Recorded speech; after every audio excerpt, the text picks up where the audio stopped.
nice thing about the C-temp, you can actually sand it. So if you get little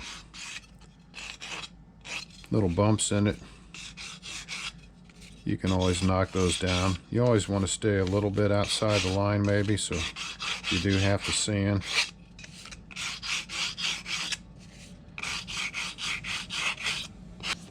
So this is a wheel pant profile off of Steve Busso's plans. This wheel pant to me seems pretty generic. Let's see, what is it? It's a Super Kestrel, I believe. Let's see what this is.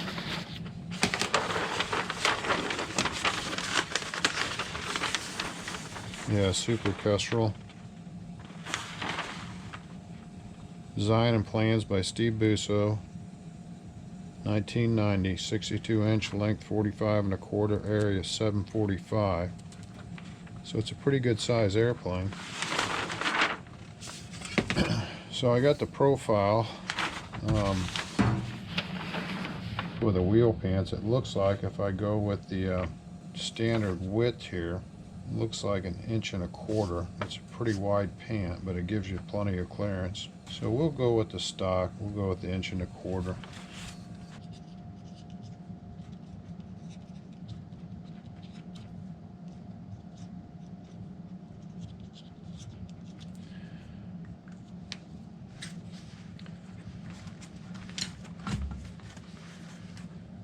Also, once you sand, if you get the fuzzies on it, you can actually scrape it.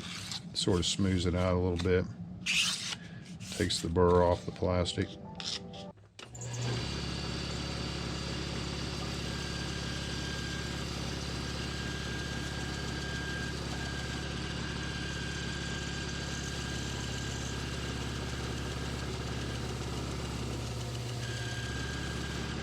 I'm not sure of the tooling board. It's like a wrench shape 460, 450 or some number. This was a scrap that was given to me, so I don't have a reference to what it is. So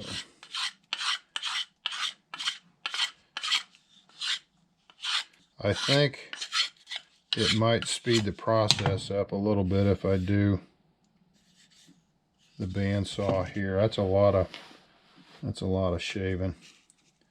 So let's do this. Let's come in here. Let's see if I can peel some of this away.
It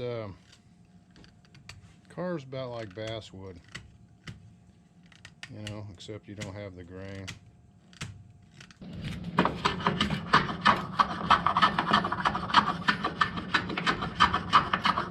So I'll keep a mental note. This is the bottom here.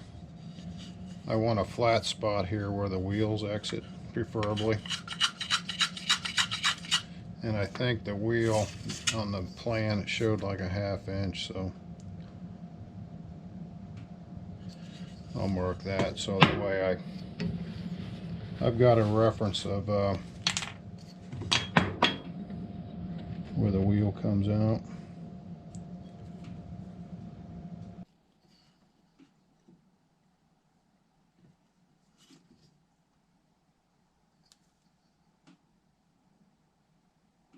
These little bendy rulers are good for stuff like this. I can look through the ruler, maintain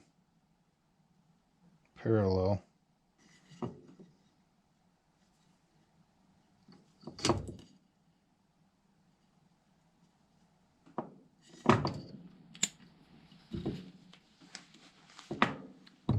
So that's the part where the wheel's coming out.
So I went from 400 to probably about 1,000.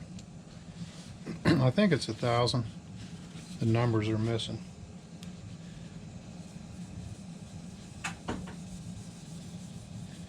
So that gets me smooth enough to where I can actually get some of this mold sealer on it. I put this on pretty liberal and it'll soak in. And I'll do this a couple times. And then once I buff this out with the mold sealer, then I'll go ahead and put some Pardal wax, either high temp or Pardal number 2 works really good. So this method here with the tooling board eliminates the body filler, this filling of the grain and all that. This is coarse enough, or this is this material is fine enough to where you don't have to actually put body filler on it or anything. You just have to be careful when you work your plug down that you use progressive grits or a regressive, whatever you want to call it, and you got to keep sanding your scratches out. Now if you use body filler on a plug, it's not too critical. You can have some deep scratches and you're basically filling it with this method, with this tooling board, you know, you gotta work it down to a really fine finish. You can't overshoot it with your grit. So you can probably tell a little bit, you know, it's got a little gloss to it. And we're going to let this dry and soak in whatever it does, and then we'll get onto the parting board.